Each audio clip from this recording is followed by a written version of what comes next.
Chers amis, bonjour. Chers amis, bonsoir. Pour ceux qui nous prennent en attention à quelques heures de différence par rapport à leur position dans le monde. Je viens avec beaucoup de plaisir partager cette réflexion avec vous. Une réflexion qui est partie au lendemain de l'entrée en guerre de la Russie contre l'Ukraine. Parce que c'est l'occasion d'en parler, de voir pourquoi cette guerre, comment le monde fonctionne, quel est le rôle de l'Afrique aujourd'hui dans le monde, comment ça se passe, comment ça s'est passé et quelle devra être la position de l'Afrique dans ce monde changeant. La contribution, la réflexion, la voilà. Son titre est « Pour que l'Afrique change le monde ». Depuis le 24 février dernier, la Russie est entrée en guerre contre l'Ukraine pour, selon elle, défendre deux républiques russophones du Donbass, le Lugansk et le Donetsk, que l'armée ukrainienne se préparait à envahir, mais aussi pour anéantir les forces pro-nazies et les milices nationalistes d'extrême droite qui existeraient dans ce pays. Pendant que, de son côté, l'Ukraine l'accuse d'agression injuste, visant à renverser ses institutions pour établir sur son territoire un régime qui lui serait favorable. Un point de vue que l'Occident partage pour justifier de voler à son secours en lui fournissant des armes et en débutant des chapelets de sanctions économiques contre le présumé agresseur. Sauf que, du même coup, il fait autrement apparaître que cette guerre est en vérité son affaire. Parce que, comme l'affirment certains experts, il en fallait une aux États-Unis d'Amérique pour créer les conditions d'un rapport de force militaire et économique qui pourront lui être favorables face justement à cette Russie résiduelle de l'Empire soviétique qu'il faut à tout prix empêcher de revenir et face à la Chine qui est parvenue à se hisser au premier rang de l'économie mondiale en particulier et qui traîne derrière elle l'émergence d'un puissant bloc asiatique. Et cela pour dire que, par ces temps d'un monde qui est en train de changer, la guerre qui oppose actuellement l'Ukraine à la Russie laisse entrevoir la fragilité de l'organisation sur laquelle sa marche repose depuis la chute du mur de Berlin et l'éclatement de l'Empire soviétique. Cet ordre mondial vacillant de plus en plus à cause de la forte montée en puissance de la Chine et de la poussée des pays comme cette Russie. Justement, l'Inde, le Brésil, la Turquie et l'Iran et l'émergence des pays du Golfe et d'autres de l'Asie. Ce qui fait dire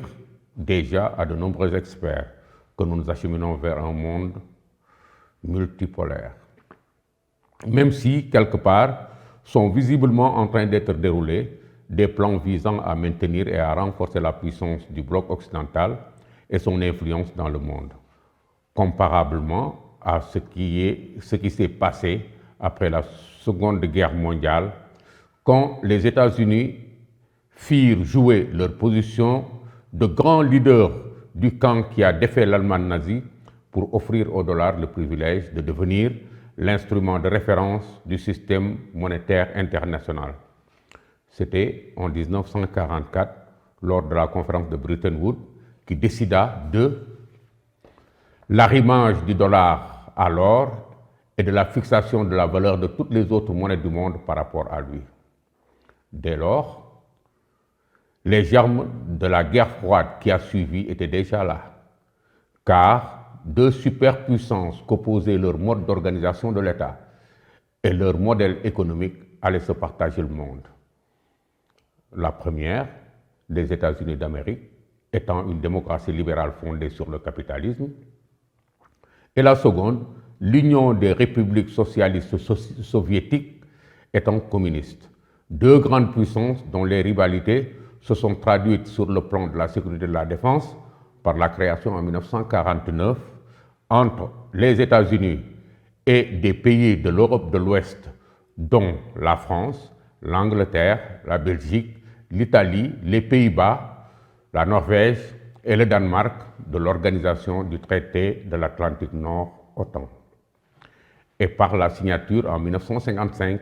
entre l'Union soviétique, l'Albanie, la Hongrie, la Bulgarie, la Pologne, la Roumanie et la Tchécoslovaquie du pacte de Varsovie. Et ces rivalités continueront de rythmer l'évolution du monde jusqu'à la fin des années 80. Plus précisément, jusqu'à la dissolution du pacte de Varsovie et la dislocation de l'Union soviétique en 1991. À la suite de quoi, les États-Unis d'Amérique se sont retrouvés sans concurrent et donc seuls maîtres du monde, tant sur le plan économique que sur le plan militaire, une posture nouvelle qui les poussera alors à vouloir imposer partout et dans tous les domaines la version occidentale du monde et à jouer aux gendarmes en forçant leurs alliés à intervenir militairement dans le Golfe et en Yougoslavie notamment, et à sanctionner économiquement tous les pays qui, comme l'Iran, s'étaient aventurés à contrarier leurs plans. Mais ils ne parviendront cependant pas à empêcher que se produisent tous les bouleversements qui révéleront plus tard leur faiblesse sur le plan sécuritaire, mais aussi à endiguer la montée en puissance de la Russie sur le plan technologique et militaire, l'accroissement de la puissance économique de la Chine et la consolidation de l'émergence de l'Inde, du Brésil et de l'Afrique du Sud, entre autres. Bien qu'ils purent maintenir l'hégémonie du dollar sur les autres monnaies, malgré les turbulences qu'il a connues, et cette hégémonie demeure encore réelle, même s'il est vrai que le dollar est de plus en plus menacé par la montée du yuan, en particulier, et du fait de sa contestation par les BRICS. Dès lors, l'enjeu pour les États-Unis restera encore et toujours de protéger leur monnaie en continuant de maintenir leur domination économique et militaire sur les autres pays occidentaux, tout en s'activant à contrer la Chine qui est venue leur disputer la place de leader de l'économie mondiale et la Russie qui passe pour les égaler sur le plan militaire. Et voilà donc comment cette guerre qui oppose l'Ukraine et la Russie est venue mettre à nu la réalité profonde des relations qui existent à l'intérieur du monde occidental en montrant que la quasi-totalité des pays européens se sont trouvés obligés de renouveler leur allégeance auprès des États-Unis d'Amérique et de les suivre aveuglément dans le soutien qu'ils apportent à l'Ukraine. Tout ceci ne trouvant d'explication que dans le fait qu'ils les dominent économiquement et qu'ils les couvrent sur le plan sécuritaire et de la défense.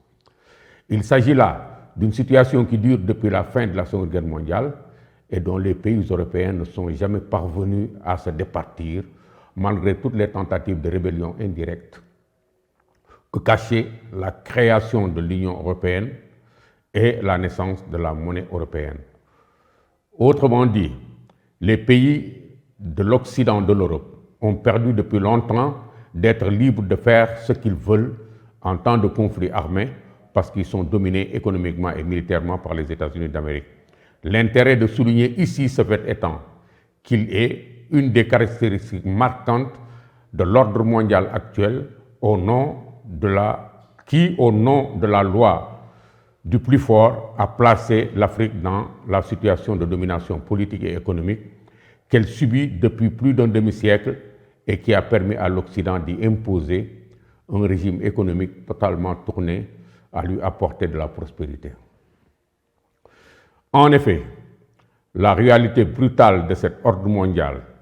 est ce qui empêche tous les pays africains de tirer les meilleurs profits possibles de leurs richesses, d'investir dans des secteurs qui peuvent favoriser leur développement économique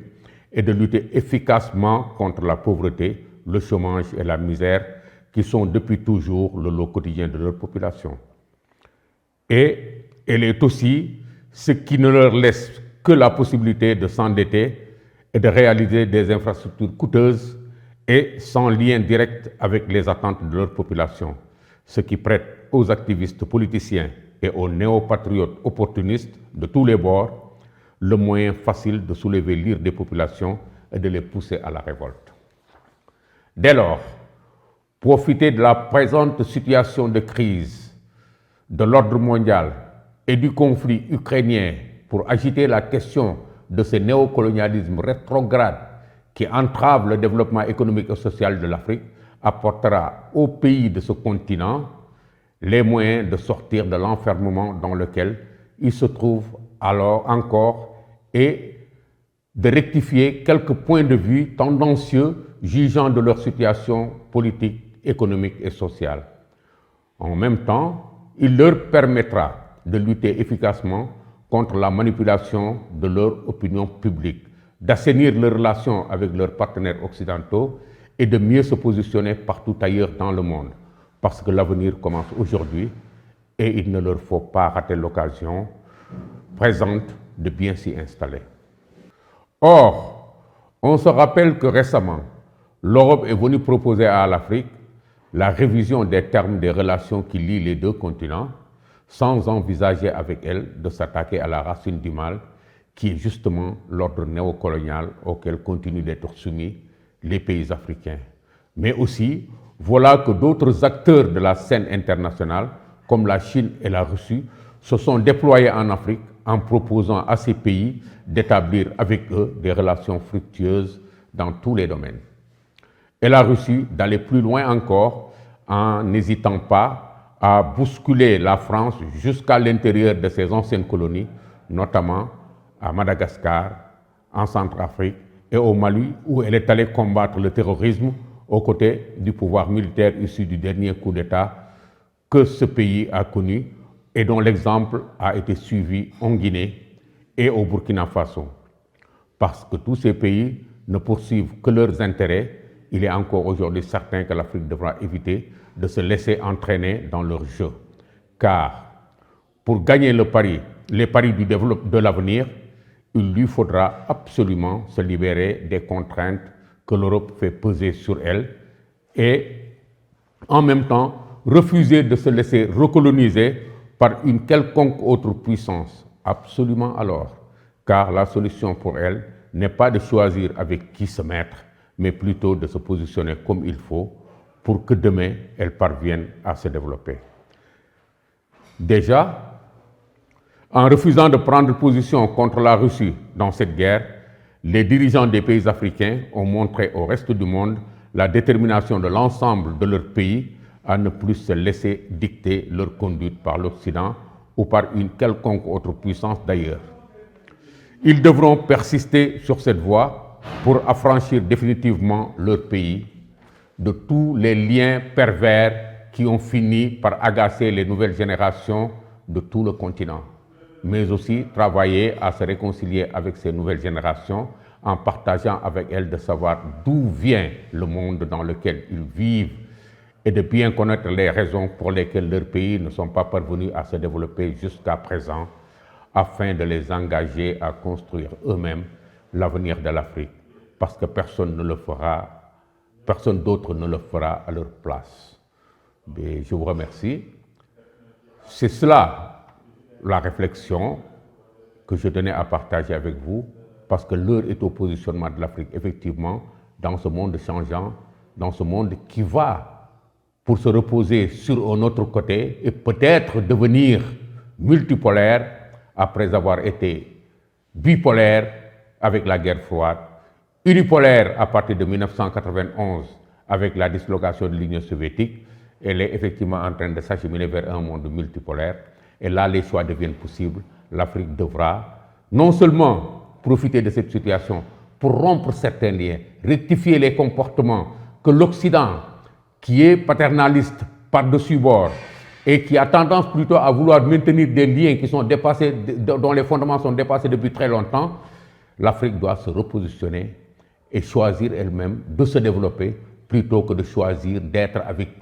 qui ou d'être contre qui. Le moment est venu véritablement de permettre aux populations africaines de rêver. Je vous remercie.